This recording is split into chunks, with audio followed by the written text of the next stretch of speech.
So I'm going to hold the test button in here for a couple of seconds.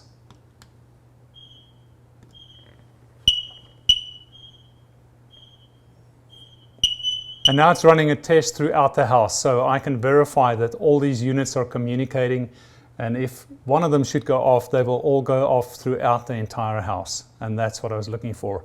So for our smoke detectors, I wanted to know that we protect the top of the house, the middle of the house, as well as the basement area around the side. In particular, I wanted to know that if there was a smoke alarm going off at the top, that my kids in the basement will also hear it. So let me go inside and show you what these things look like and how they work.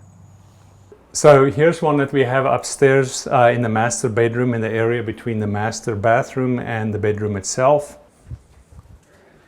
Here's another one that we have next to an office and a bonus room over there. And as you can see, it was placed next to the old equipment that the new ones are really intended to replace. And here's another one that's next to the kitchen area and close to the guest bedroom.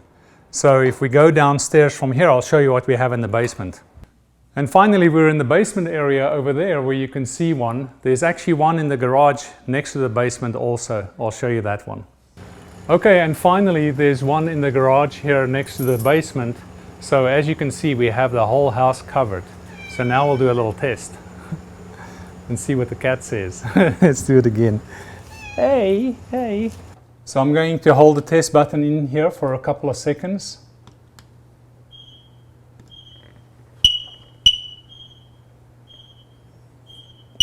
And now it's running a test throughout the house, so I can verify that all these units are communicating, and if one of them should go off, they will all go off throughout the entire house, and that's what I was looking for.